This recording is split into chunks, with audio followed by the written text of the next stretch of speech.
안녕하십니까, 책돈입니다. 오늘 소개해드릴 책은 나는 삶이 답답할 때 부처를 읽는다입니다. 저자는 위러 취한, 출판사는 알토북스입니다. 몇 년 전 소중한 기회를 얻어 벚꽃산에서 대만 불교계의 큰 스승인 성엄 스님의 가르침을 받은 적이 있습니다. 성엄 스님은 마주하고 받아들이고 해결하고 내려놓으라 라는 사타를 강조하셨죠. 이는 심오하고 광대한 불교의 지혜를 일상에서 실천할 수 있도록 쉽고 명료하게 풀어낸 것으로 마음을 돌리고 내려놓으면 삶이 단순해지고 몸과 마음의 짐도 가벼워진다는 진리를 알려줍니다. 단순함은 곧 짐을 덜어내는 것입니다. 복잡한 것을 단순화하고 본연의 순수함으로 돌아가면 자연스럽게 마음의 짐도 가벼워지고 삶은 더 자유로워집니다. 걱정이 찾아올 때는 잡념을 하나씩 풀어내고 서로를 도울 수 있는 연결고리로 바꿔 긍정적인 에너지를 만들어낼 것. 책임은 감당하고 걱정은 내려놓을 것. 이것이 바로 마음을 돌리는 과정이며 이는 끊임없는 연습을 통해 이루어집니다. 불교에서는 목숨을 끊어도 번뇌가 사라지지 않는다고 합니다. 생명은 영원히 이어지며 번뇌는 죽는다고 사라지는 게 아니기 때문입니다. 자살은 이번 생을 일찍 끝내는 방법일 뿐, 또 다른 생이 시작되면 번뇌가 다시 이어지기 마련입니다. 이번 생의 괴로움을 자살로 끊어낸다 해도 다음 생에서 또 다른 괴로움이 따르는 법이죠. 사람은 살아있는 것만으로도 가치가 있습니다. 비록 노년의 삶이 외롭고 쓸쓸해 보일지라도 고독을 새로운 시각으로 바라보고 남을 위해 적극적으로 헌신한다면 삶의 아름다움을 느낄 수가 있습니다. 깊은 고독 속으로 들어가 스스로를 단련하며 삶의 무상함을 마주할 용기를 길러라. 그것이야말로 진정한 내면의 풍요로움이다. 버림받았다는 절망감에서 벗어나려면 어떻게 해야 할까요? 겸허히 참여하라. 무작정 후회부터 하지 말고 자신을 돌아보라. 그렇다고 자신을 부정하지 마라. 이혼을 하거나 연인에게 버림받았을 때, 어느 날 갑자기 직장에서 해고당했을 때 을의 시리와 부정적인 감정에 빠져들고 맙니다. 억울하고 화가 날 뿐 아니라 불공정한 것 같고 자신이 무능하고 불필요한 존재가 된 것 같은 생각이 들기도 합니다. 이런 수동적인 고독에서 벗어나려면 어떻게 해야 할까요? 성엄 스님은 마음을 가라앉히고 수동적 고독을 능동적 고독으로 바꾸라라고 조언합니다. 회사에서 해고당하거나 연인에게 버림받거나 친구에게 배신당하면 먼저 그 책임이 나에게 있는지 상대방에게 있는지를 따져봐야 합니다. 만약 내 탓이라면 그 경험을 소중히 여기고 교훈을 얻어야 훗날 같은 실수를 저지르지 않을 수가 있습니다. 인생에서 수동적인 고독을 마주하면 우선 스스로 돌아보되 자신을 부정해서는 안 됩니다. 겸허히 참여할 수는 있지만 무작정 후회부터 할 필요는 없습니다.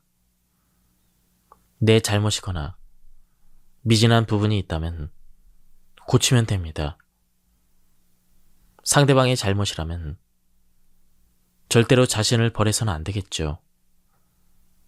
오히려 무가치한 대상이나 관계에 더 많은 시간을 허비하지 않게 된 것을 다행으로 여겨야 합니다.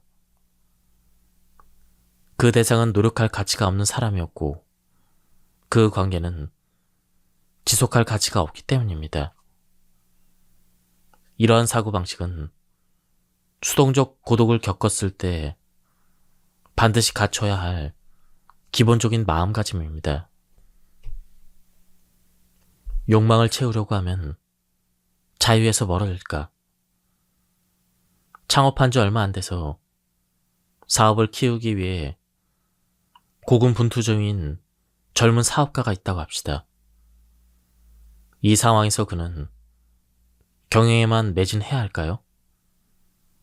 아니면 연애에도 신경을 써야 할까요?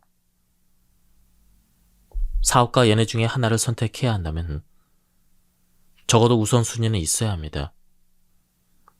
만약 경영을 등한시하고 연애에만 열중하거나 야심이 지나쳐서 제 투자에만 몰두한다면 회사가 휘청거려서 고객과 직원, 주주에게 피해가 갈 수가 있습니다. 이는 자유가 아니라 무책임입니다. 웅장여어라는 말이 있습니다. 곰 발바닥과 물고기라는 뜻으로 두 가지를 겸할 수 없는 경우나 둘 중 하나를 취사 선택하기 어려운 경우에 쓰는 고사성어입니다. 현대인들은 동시에 가질 수 없는 것을 기어코 다 가지려고 욕심을 부립니다. 게다가 두 가지가 본질적으로 모순된다면 명확한 선택을 하지 않는 한은 결코 자유로울 수 없는 법이죠. 자유는 불교에서 말하는 해탈과 비슷합니다. 사람은 누구나 유혹에 빠질 수 있고 자칫 잘못하면 유혹에 넘어가 낭패를 볼 수가 있습니다. 유혹은 부자유한 일입니다. 유혹을 떨칠 수 있다면 곧 자유로워집니다. 유혹을 떨치지 못하는 이유는 자기 자신을 잘 모르기 때문입니다. 예컨대 눈앞에 1억이 있다면 가질 텐가라고 묻게 되면 인간이라면 본능적으로 네라고 답할 것입니다. 그러나 분수를 아는 사람은 오히려 이렇게 되물을 것입니다. 내가 이 돈을 왜 가져야 하죠? 하늘에서 뚝 떨어진 돈이잖아요. 불로소득을 아무 대가 없이 얻을 수 있다고요? 세상에는 공짜가 없습니다. 갑자기 생긴 돈, 아름다움, 직위는 모두 유혹일 뿐입니다. 떨치지 못하면 결국 가산을 탕진하고 패가망신하고 맙니다. 분수를 알면 유혹을 떨칠 수 있어 마음이 자유롭습니다. 그러나 분수를 모르면 유혹에 사로잡혀 마음도 자유롭지 않습니다. 일상생활에서 수행 정진하는 방법은 무엇인가? 수행에서 가장 중요하고 기본이 되는 규율은 가정에서 본분을 다하는 것입니다. 마치 출가한 사람처럼 착각하여 속세에서 벗어나고 싶다는 생각만으로 가정에서의 책임을 소홀히 한다면 그 수행은 잘못된 것입니다. 이지막 불교에 입문한 친구가 있었습니다. 그는 날마다 법당에 틀어박혀 연불만 외고 처자식은 신경도 쓰지 않았습니다. 이런 수행 방식은 매우 편향적이라 할 수 있습니다. 인광대사는 폐관 수행 중에 가족들에게 서신을 보내 불법을 이유로 사회와 가정에 소홀히 하면 불법을 잘못 배운 것이라며 사람으로서 도리를 다하고 본분을 다하라고 전했습니다.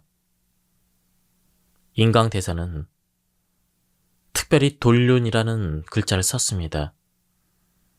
여기서 돈은 사이가 좋다, 충실하다라는 뜻이고, 륜은 사람과 사람 사이의 관계인 윤리를 뜻합니다. 가장 기본적인 것은 가정윤리이고, 이를 넓히면 사회 속에서의 인간관계까지 포함됩니다. 이웃이든 친구든 직장 동료든 모임의 구성원이든 사람과 사람 사이의 관계는 물론 사람과 대자연의 사이 관계에도 모두 윤리가 필요합니다. 동양인은 군신, 부자, 부부, 형제, 친구의 관계를 아우르는 오륜을 중시합니다. 이런 관계는 모두 부부 관계에서 시작됩니다. 다정한 부부 관계, 화목한 가정이야말로 처세의 중요한 바탕이자 불법 수행의 출발점이라 할 수 있습니다. 불법을 배운다고 온종일 목탁을 두드리고 좌선만 하는 것은 아니라 목탁도 두드리고 좌선도 제때 해야 합니다. 하지만 가정의 윤리, 일상적인 인간관계, 자연과의 조화로운 관계도 더없이 중요합니다. 수행은 속세와의 모든 인연을 끊는 것이 아니라 사람과의 관계 속에서 실천하는 것입니다. 무지는 지혜가 없는 것입니다. 분수에 안 맞는 허튼 생각에 빠져 끝없이 탐욕을 부리며 욕망이 채워지지 않으면 두려움에 빠집니다.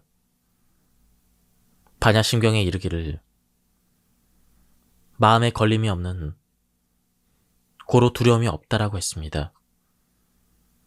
마음에 걸림이 없는 이유는 우리가 삶의 본질을 제대로 알지 못하기 때문입니다. 성엄스님이 말씀하신 첫 번째 두려움입니다. 무지로 인한 두려움은 정보와 지식을 아무리 많이 채워줘도 떨쳐내기 어렵습니다. 삶의 본질은 무상입니다. 무상을 똑바로 마주하지 않는 것이 가장 큰 무지입니다. 사실 인생은 알 수 없는 것이 당연합니다. 무상이 정상이란 말입니다. 이 사실을 받아들이고 무상을 깨달으면 두려움에서 멀어집니다. 지금은 과학기술과 의학 수준이 높아졌고 모든 분야가 과거에 비해 물질적으로 풍족합니다. 그럴 때도 사람들은 갈수록 더 많은 것에 두려움을 느끼고 있습니다. 죽음이 두렵고, 가난이 두렵고, 병이 두렵고, 삶이 고달플까봐 두렵고, 배우자가 바람을 피울까 두렵고, 남보다 성공하지 못할까 두렵고, 이런 마음속의 두려움을 떨치지 못하면 삶이 고단해집니다. 이 고단함은 두 개의 극단적인 방향으로 뻗어갑니다. 하나는 고단함을 줄이고자 더 많은 욕망을 품지만 결국 채워지지 않는 그 욕망 탓에 악순환에 빠져 더 큰 괴로움에 시달립니다.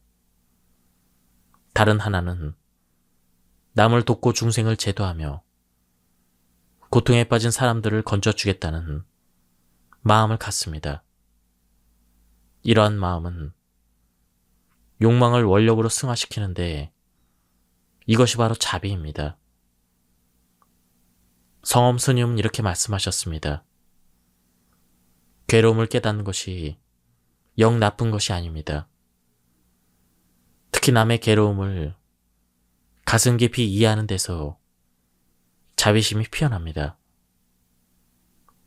석가모니 부처님은 출가 수행하기 전에 한 나라의 왕자였으나 성 밖의 백성들에게서 생로병사를 목격하고 시종에게 물으셨습니다.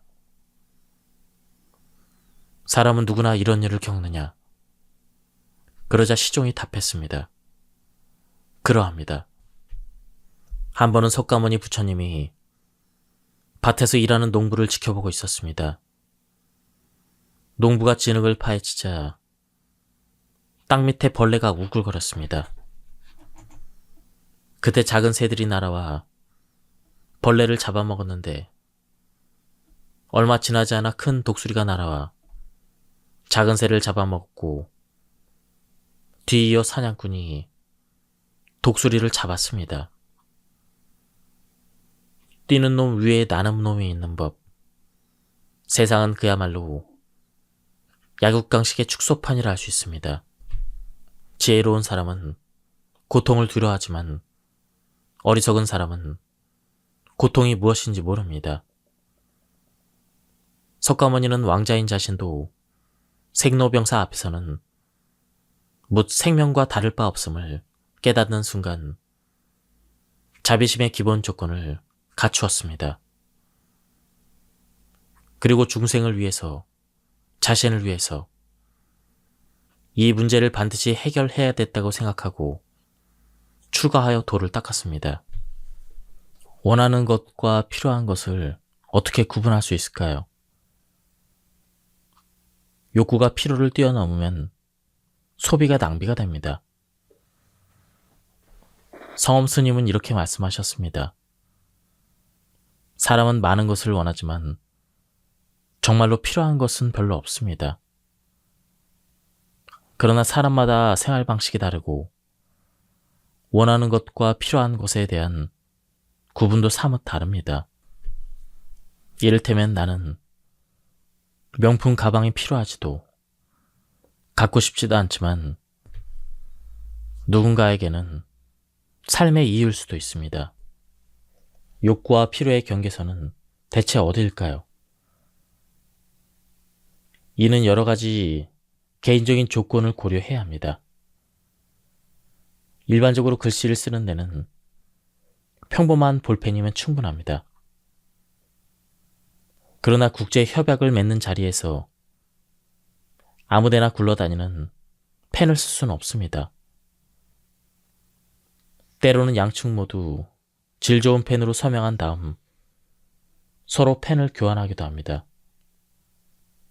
옷차림도 마찬가지입니다. 평상시에 집에서 편한 옷을 입는 것이야 제 마음이니 누가 뭐라 할 사람이 없습니다. 그러나 공식적인 자리에서는 반드시 예의를 갖춰야 합니다. 특별하고 중요한 예식이나 연회에 참석하기 위해서가 아니라 그저 유행을 따르고 부를 과시하고 스타일을 뽐내려고 심지어 그럴 능력이 안 되는데도 단순히 욕심을 채우려고 하는 것은 필요가 아니라 욕구에 따른 것입니다. 자신의 처지와 외모에 맞지 않는데도 남들도 가졌으니까, 예뻐 보이니까, 나도 그만한 돈이 있으니까 대뜸 사들였다가 나중에야 제게 어울리지 않음을 깨닫기도 합니다. 이것도 필요에 의한 것이 아니라 욕구에 의한 것입니다. 심지어 이것은 소비도 아닌 낭비에 불과합니다. 불교에서는 인연을 맺고 끊는 것은 자연의 섭리라고 말합니다. 하지만 가장 중요한 것은 여전히 개개인의 능동적이고 적극적인 태도입니다. 열심히 책을 읽어서 지혜를 쌓지 않고 환경의 변화에 무심하고 전문 지식을 가진 이에게서 배우려 하지 않으면 인연이 어디에 있든지 알 길이 없습니다. 시련이 닥쳐도 포기하지 않고 지금의 자리에서 최선을 다한다면 언제든 다시 일어설 수가 있습니다. 성엄 스님은 오래전에 법문을 들으러 오던 불자를 떠올렸습니다. 40언저리였던 그 불자는 부동산업으로 큰 성공을 거뒀습니다. 그런데 부동산 시장이 급락하면서 자금이 전부 묶이고 대출 창구도 막혀버렸습니다. 지금껏 누리던 부귀 영화가 연기처럼 사라지고 온 가족이 낀 일을 걱정하는 지경에 이르렀습니다. 성엄 스님은 아직 젊으니 다시 일어설 수 있다고 위로했다고 합니다. 평소에도 책임감이 강했기에 친구들도 그를 따랐습니다. 그는 집안에 돈이 되는 물건을 모조리 내다 팔아 빚을 갚았습니다. 사람들은 그가 일부러 채무를 이행하지 않은 게 아니며 도망갈 사람도 아님을 믿어 의심치 않았습니다. 사업은 망했어도 신용은 그대로였기에 얼마든지 다시 일어설 수 있었습니다. 아니나 다를까 몇 년 후에 그는 온 힘을 다해 재기에 성공했고 과거의 부귀영화를 되찾았습니다. 사랑은 꼭 상대에게 많은 것을 주는 게 아닙니다. 사랑의 방식에는 빽이라는 것도 있습니다. 이는 감정이나 물질 대신 최선을 다해 상대의 번뇌와 부담, 기대나 소유를 줄이는 방식의 사랑입니다. 현대인은 너무 많이 바라고 또 너무 많이 줍니다. 이러다가 모두 감정의 벼락부자가 될 지경이죠. 더하기 사랑 대신 빼기 사랑을 하면 연인 간이든 부모 자식 간이든 더 행복하면서도 자유로운 관계가 됩니다. 애지중지 키워진 아이가 있습니다. 아이는 툭하면 떼쓰고 소리를 질러 원하는 물건을 얻어냈습니다. 그러다 보니 자연스럽게 떼쓰고 소리질러 원하는 것을 얻는 못된 습관이 들었습니다. 더하기 대신 빼기 사랑을 통해 어떻게든 아이의 무력을 줄이고 소비에 대한 집착을 창의력이나 남에 대한 배려와 관심으로 돌린다면 더는 물건을 사달라고 떼쓰지 않을 것이며 자신감 있는 사람으로 거듭날 수가 있습니다. 빼기 사랑은 헤어진 연인에게도 필요합니다. 상대가 헤어지기를 원하면 내가 여전히 상대를 사랑하더라도 더는 더하지 말고 근심도 빼고 번뇌도 빼고 부담도 빼세요. 그러면 자연히 그 사랑에 대한 집착이 사라집니다. 성엄 스님은 선수련을 하러 온 사람들에게 늘 이런 말씀을 하셨습니다. 여러분이 여기에 온 것은 우리로부터 뭔가를 얻기 위해서가 아니라 여러분이 가진 많은 것을 내려놓기 위함입니다. 여기서 들은 것이 여러분의 짐이 되어서는 안 됩니다. 집착하지 말고 내려놓으세요. 내려놓지 않으면 짐이 무거워지고 괴로워집니다. 대개 선수련을 하러 온 사람들은 가르침을 얻어 남들보다 더 지혜로워지길 바랍니다. 그러나 이는 잘못된 생각입니다. 얻는 것이 아니라 내려놓는 것입니다. 인생의 고통을 어떤 마음으로 받아들여야 할까요? 성엄 스님은 수동적이고 소극적인 관점에서 우리가 겪는 괴로움을 보자면 빚을 갚는 것이라 했습니다. 어느 과거세인지 모르나 우리가 빚을 진 사람이 한두 명은 아닐 것입니다. 많은 중생에게 빚을 졌다면 마땅히 이번 생에 갚아야 합니다. 그러나 능동적이고 적극적인 관점에서 인생의 괴로움을 보자면 빚을 갚는 것이 아니라 원을 갚는 것입니다. 어쩌면 어느 과거세에 우리가 선을 쌓고 공덕을 쌓고 타인과 우리가 사는 세상, 중생을 돕겠다고 발언했을지도 모릅니다. 혹자는 봉헌을 두고 내세를 위한 복덕을 미리 쌓는 것으로 해석합니다. 그러나 진정한 불자는 어떤 목적을 위해 수행하지 않습니다. 그저 아주 단순하게 번뇌에서 벗어난 뒤에 중생을 제도하기 위해서 수행하죠. 번뇌에서 벗어나 중생에게도 그 이로움이 미치게 됩니다. 삶의 의미와 가치는 자아의 인지와 정의에서 시작됩니다. 빚을 갚는다고 하면 고통스럽게 느끼겠지만 원을 갚는다고 하면 즐겁게 느껴지죠. 빚을 갚는 것은 수동적이고 누군가의 강요와 요구에 따른 것이지만 원을 갚는 것은 능동적으로 헌신하는 것입니다. 평생을 불평하며 사는 사람이 많습니다. 조금만 고생스러워도 불공평하다며 억울해하고 부모와 형제, 세상이 자신을 이유 없이 미워한다고 원망합니다. 이런 사람은 평생 아무리 노력해도 인연이 아니라 원한만 맺을 뿐입니다. 반대로 안분지족하는 사람은 삶의 즐거움과 괴로움에는 다 그럴 만한 인연이 있음을 알아 타인을 부러워하지도 않고 억울해하며 원망하지도 않습니다.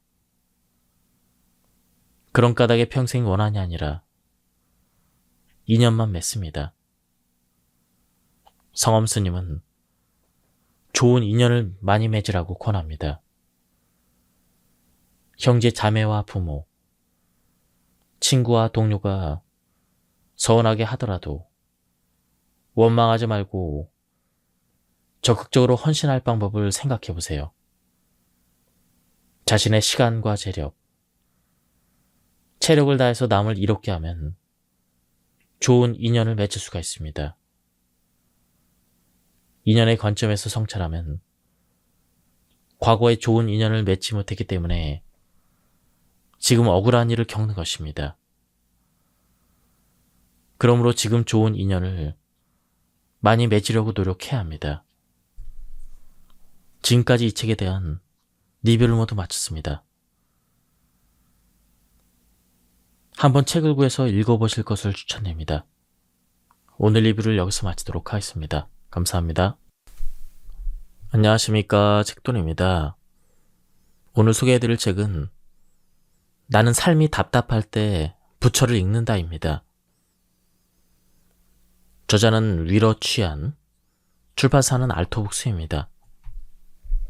몇 년 전 소중한 기회를 얻어 벚고산에서 대만 불교계의 큰 스승인 성엄 스님의 가르침을 받은 적이 있습니다.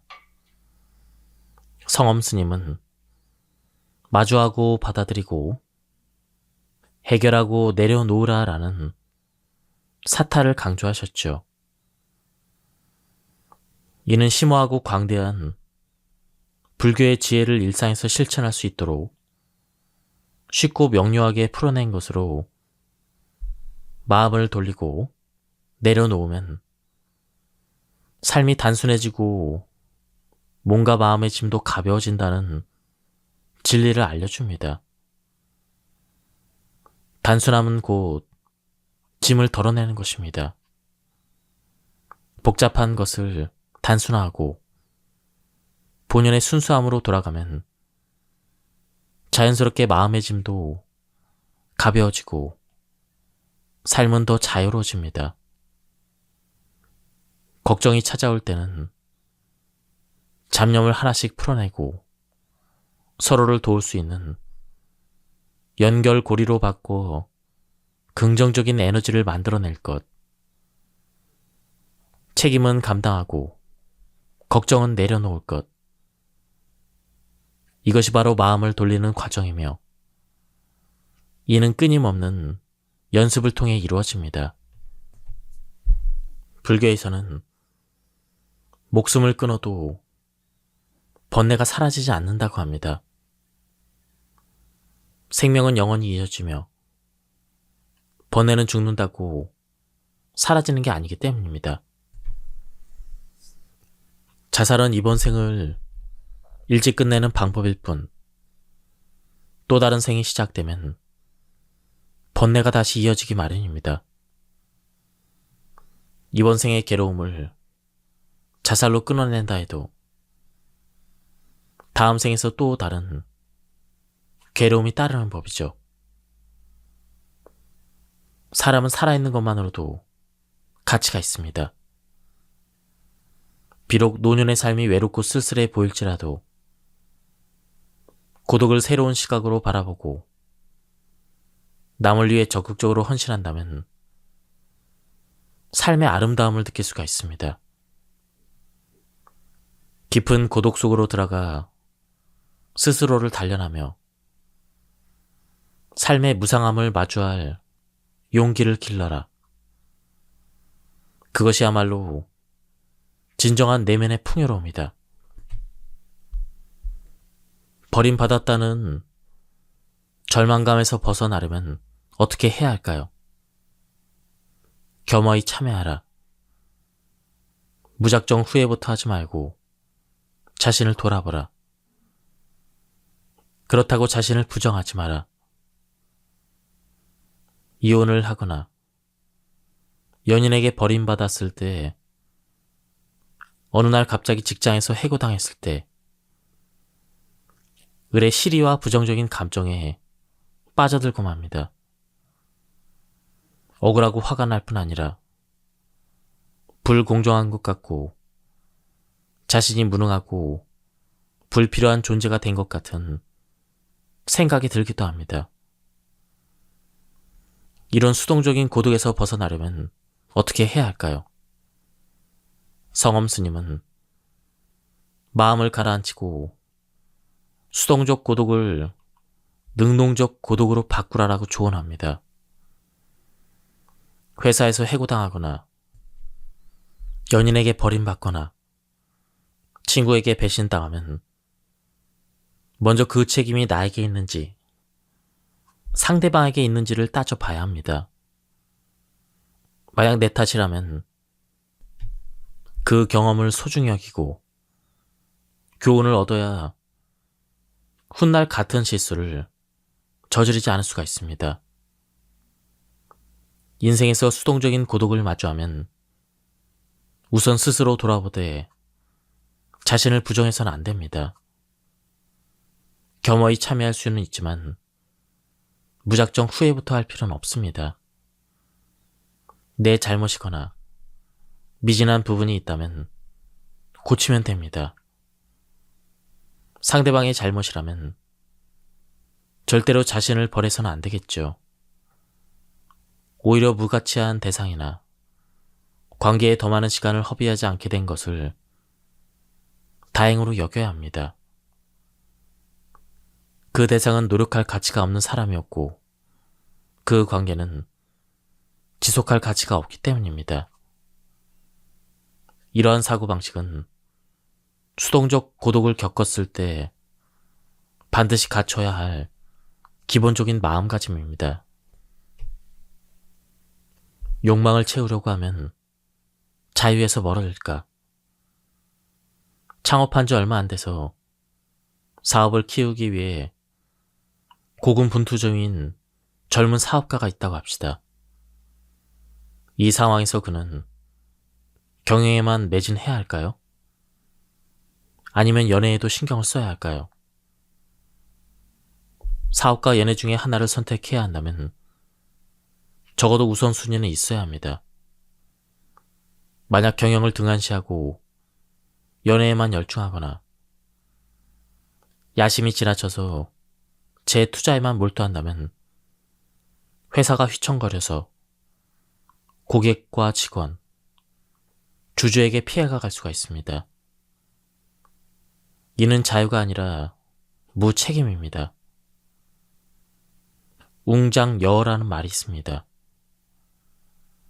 곰 발바닥과 물고기라는 뜻으로 두 가지를 겸할 수 없는 경우나 둘 중 하나를 취사 선택하기 어려운 경우에 쓰는 고사성어입니다. 현대인들은 동시에 가질 수 없는 것을 기어코 다 가지려고 욕심을 부립니다. 게다가 두 가지가 본질적으로 모순된다면 명확한 선택을 하지 않는 한은 결코 자유로울 수 없는 법이죠. 자유는 불교에서 말하는 해탈과 비슷합니다. 사람은 누구나 유혹에 빠질 수 있고 자칫 잘못하면 유혹에 넘어가 낭패를 볼 수가 있습니다. 유혹은 부자유한 일입니다. 유혹을 떨칠 수 있다면 곧 자유로워집니다. 유혹을 떨치지 못하는 이유는 자기 자신을 잘 모르기 때문입니다. 예컨대 눈앞에 1억이 있다면 가질 텐가라고 묻게 되면 인간이라면 본능적으로 네라고 답할 것입니다. 그러나 분수를 아는 사람은 오히려 이렇게 되물을 것입니다. 내가 이 돈을 왜 가져야 하죠? 하늘에서 뚝 떨어진 돈이잖아요. 불로소득을 아무 대가 없이 얻을 수 있다고요? 세상에는 공짜가 없습니다. 갑자기 생긴 돈, 아름다움, 직위는 모두 유혹일 뿐입니다. 떨치지 못하면 결국 가산을 탕진하고 패가 망신하고 맙니다. 분수를 알면 유혹을 떨칠 수 있어 마음이 자유롭습니다. 그러나 분수를 모르면 유혹에 사로잡혀 마음도 자유롭지 않습니다. 일상생활에서 수행 정진하는 방법은 무엇인가?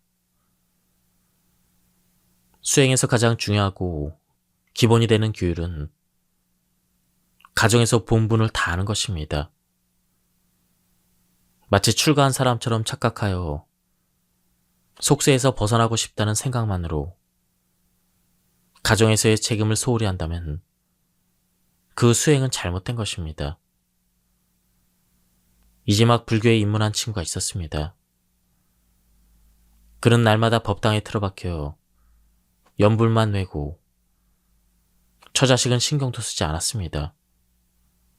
이런 수행 방식은 매우 편향적이라 할 수 있습니다.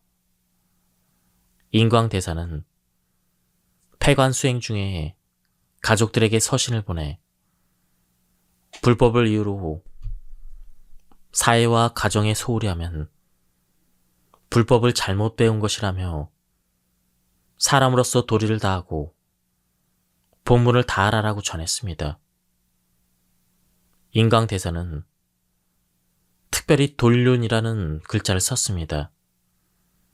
여기서 돈은 사이가 좋다, 충실하다라는 뜻이고 륜은 사람과 사람 사이의 관계인 윤리를 뜻합니다. 가장 기본적인 것은 가정윤리이고 이를 넓히면 사회 속에서의 인간관계까지 포함됩니다. 이웃이든 친구든 직장 동료든 모임의 구성원이든 사람과 사람 사이의 관계는 물론 사람과 대자연의 사이 관계에도 모두 윤리가 필요합니다. 동양인은 군신, 부자, 부부, 형제, 친구의 관계를 아우르는 오륜을 중시합니다. 이런 관계는 모두 부부 관계에서 시작됩니다. 다정한 부부 관계, 화목한 가정이야말로 처세의 중요한 바탕이자 불법 수행의 출발점이라 할 수 있습니다. 불법을 배운다고 온종일 목탁을 두드리고 좌선만 하는 것은 아니라 목탁도 두드리고 좌선도 제때 해야 합니다. 하지만 가정의 윤리, 일상적인 인간관계, 자연과의 조화로운 관계도 더없이 중요합니다. 수행은 속세와의 모든 인연을 끊는 것이 아니라 사람과의 관계 속에서 실천하는 것입니다. 무지는 지혜가 없는 것입니다. 분수에 안 맞는 허튼 생각에 빠져 끝없이 탐욕을 부리며 욕망이 채워지지 않으면 두려움에 빠집니다. 반야심경에 이르기를 마음에 걸림이 없는 고로 두려움이 없다라고 했습니다. 마음에 걸림이 없는 이유는 우리가 삶의 본질을 제대로 알지 못하기 때문입니다. 성엄 스님이 말씀하신 첫 번째 두려움입니다. 무지로 인한 두려움은 정보와 지식을 아무리 많이 채워줘도 떨쳐내기 어렵습니다. 삶의 본질은 무상입니다. 무상을 똑바로 마주하지 않는 것이 가장 큰 무지입니다. 사실 인생은 알 수 없는 것이 당연합니다. 무상이 정상이란 말입니다. 이 사실을 받아들이고 무상을 깨달으면 두려움에서 멀어집니다. 지금은 과학기술과 의학 수준이 높아졌고 모든 분야가 과거에 비해 물질적으로 풍족합니다. 그럴 때도 사람들은 갈수록 더 많은 것에 두려움을 느끼고 있습니다. 죽음이 두렵고 가난이 두렵고 병이 두렵고 삶이 고달플까봐 두렵고 배우자가 바람을 피울까 두렵고 남보다 성공하지 못할까 두렵고 이런 마음속의 두려움을 떨치지 못하면 삶이 고단해집니다. 이 고단함은 두 개의 극단적인 방향으로 뻗어갑니다. 하나는 고단함을 줄이고자 더 많은 욕망을 품지만 결국 채워지지 않는 그 욕망 탓에 악순환에 빠져 더 큰 괴로움에 시달립니다. 다른 하나는 남을 돕고 중생을 제도하며 고통에 빠진 사람들을 건져주겠다는 마음을 갖습니다. 이러한 마음은 욕망을 원력으로 승화시키는데 이것이 바로 자비입니다. 성엄 스님은 이렇게 말씀하셨습니다. 괴로움을 깨닫는 것이 영 나쁜 것이 아닙니다. 특히 남의 괴로움을 가슴 깊이 이해하는 데서 자비심이 피어납니다. 석가모니 부처님은 출가 수행하기 전에 한 나라의 왕자였으나 성 밖의 백성들에게서 생로병사를 목격하고 시종에게 물으셨습니다. 사람은 누구나 이런 일을 겪느냐? 그러자 시종이 답했습니다. 그러합니다. 한 번은 석가모니 부처님이 밭에서 일하는 농부를 지켜보고 있었습니다. 농부가 진흙을 파헤치자 땅 밑에 벌레가 우글거렸습니다. 그때 작은 새들이 날아와 벌레를 잡아먹었는데 얼마 지나지 않아 큰 독수리가 날아와 작은 새를 잡아먹고 뒤이어 사냥꾼이 독수리를 잡았습니다. 뛰는 놈 위에 나는 놈이 있는 법. 세상은 그야말로 야국강식의 축소판이라 할 수 있습니다. 지혜로운 사람은 고통을 두려워하지만 어리석은 사람은 고통이 무엇인지 모릅니다. 석가모니는 왕자인 자신도 생로병사 앞에서는 묻 생명과 다를 바 없음을 깨닫는 순간 자비심의 기본 조건을 갖추었습니다. 그리고 중생을 위해서, 자신을 위해서 이 문제를 반드시 해결해야 됐다고 생각하고 출가하여 도를 닦았습니다. 원하는 것과 필요한 것을 어떻게 구분할 수 있을까요? 욕구가 필요를 뛰어넘으면 소비가 낭비가 됩니다. 성엄 스님은 이렇게 말씀하셨습니다. 사람은 많은 것을 원하지만 정말로 필요한 것은 별로 없습니다. 그러나 사람마다 생활 방식이 다르고 원하는 것과 필요한 것에 대한 구분도 사뭇 다릅니다. 이를테면 나는 명품 가방이 필요하지도 갖고 싶지도 않지만 누군가에게는 삶의 이유일 수도 있습니다. 욕구와 필요의 경계선은 대체 어디일까요? 이는 여러 가지 개인적인 조건을 고려해야 합니다. 일반적으로 글씨를 쓰는 데는 평범한 볼펜이면 충분합니다. 그러나 국제 협약을 맺는 자리에서 아무데나 굴러다니는 펜을 쓸 수는 없습니다. 때로는 양측 모두 질 좋은 펜으로 서명한 다음 서로 펜을 교환하기도 합니다. 옷차림도 마찬가지입니다. 평상시에 집에서 편한 옷을 입는 것이야 제 마음이니 누가 뭐라 할 사람이 없습니다. 그러나 공식적인 자리에서는 반드시 예의를 갖춰야 합니다. 특별하고 중요한 예식이나 연회에 참석하기 위해서가 아니라 그저 유행을 따르고 부를 과시하고 스타일을 뽐내려고 심지어 그럴 능력이 안 되는데도 단순히 욕심을 채우려고 하는 것은 필요가 아니라 욕구에 따른 것입니다. 자신의 처지와 외모에 맞지 않는데도 남들도 가졌으니까, 예뻐 보이니까, 나도 그만한 돈이 있으니까 대뜸 사들였다가 나중에야 제게 어울리지 않음을 깨닫기도 합니다. 이것도 필요에 의한 것이 아니라 욕구에 의한 것입니다. 심지어 이것은 소비도 아닌 낭비에 불과합니다. 불교에서는 인연을 맺고 끊는 것은 자연의 섭리라고 말합니다.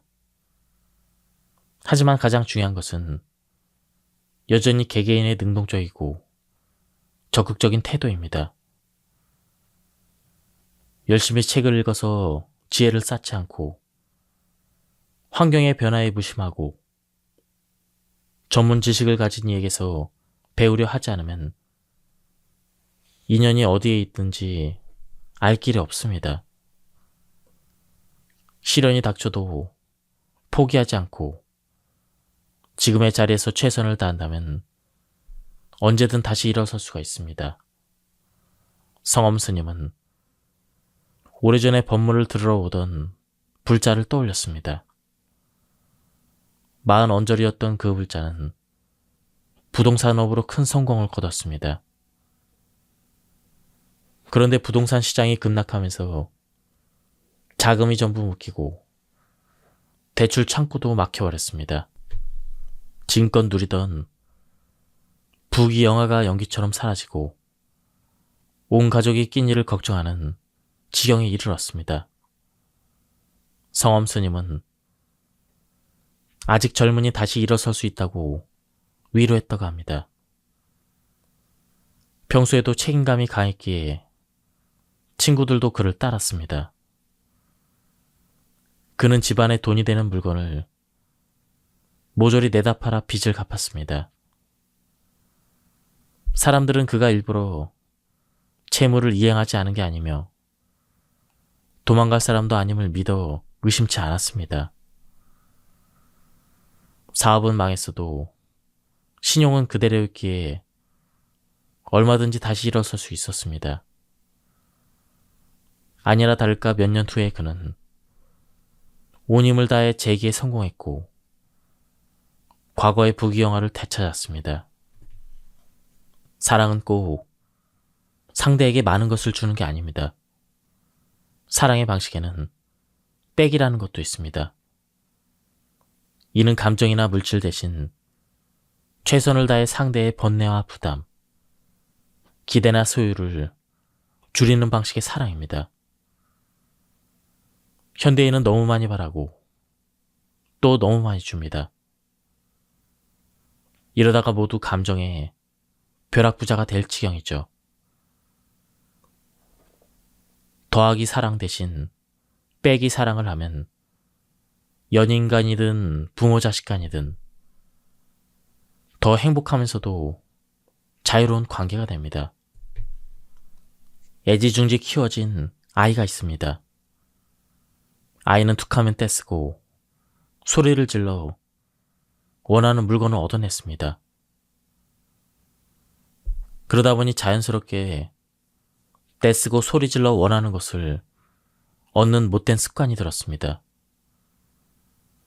더하기 대신 빼기 사랑을 통해 어떻게든 아이의 무력을 줄이고 소비에 대한 집착을 창의력이나 남에 대한 배려와 관심으로 돌린다면 더는 물건을 사달라고 떼쓰지 않을 것이며 자신감 있는 사람으로 거듭날 수가 있습니다.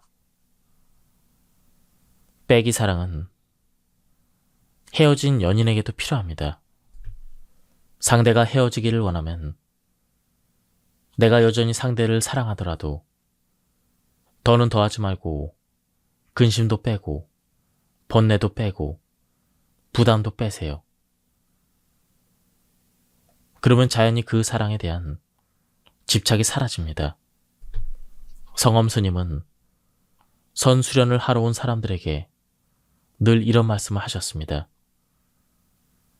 여러분이 여기에 온 것은 우리로부터 뭔가를 얻기 위해서가 아니라 여러분이 가진 많은 것을 내려놓기 위함입니다.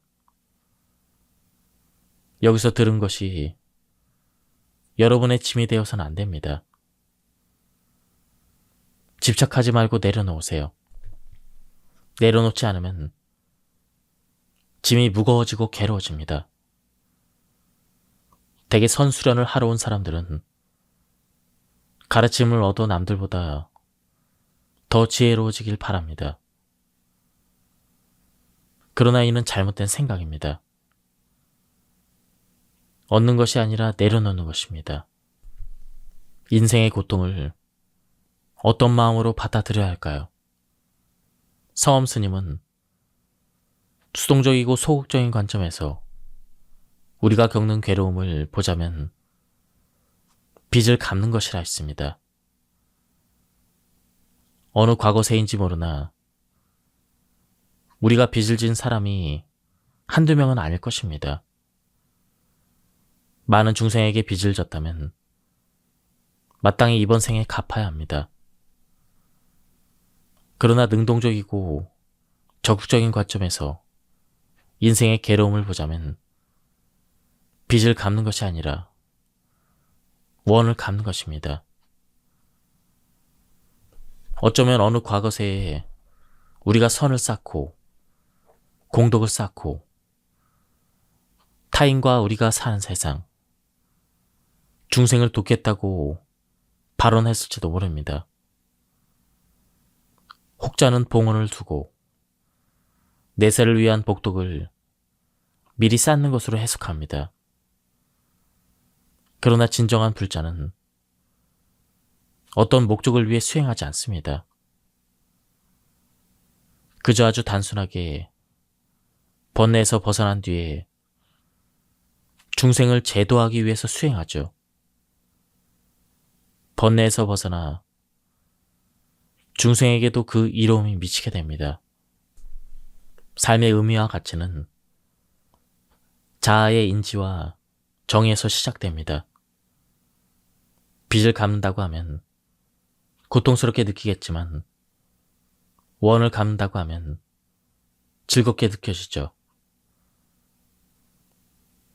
빚을 갚는 것은 수동적이고 누군가의 강요와 요구에 따른 것이지만 원을 갚는 것은 능동적으로 헌신하는 것입니다.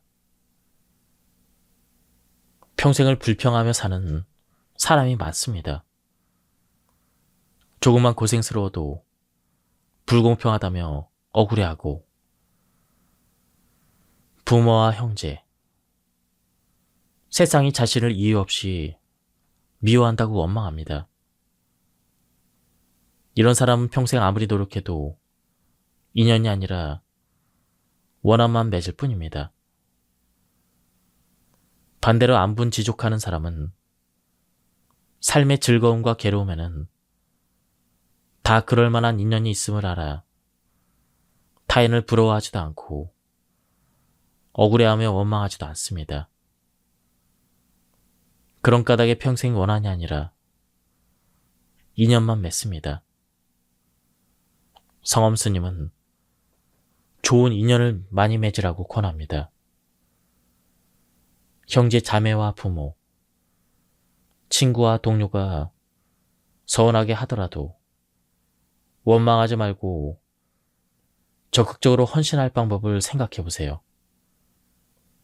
자신의 시간과 재력, 체력을 다해서 남을 이롭게 하면 좋은 인연을 맺을 수가 있습니다. 인연의 관점에서 성찰하면 과거에 좋은 인연을 맺지 못했기 때문에 지금 억울한 일을 겪는 것입니다. 그러므로 지금 좋은 인연을 많이 맺으려고 노력해야 합니다. 지금까지 이 책에 대한 리뷰를 모두 마쳤습니다. 한번 책을 구해서 읽어보실 것을 추천드립니다. 오늘 리뷰를 여기서 마치도록 하겠습니다. 감사합니다.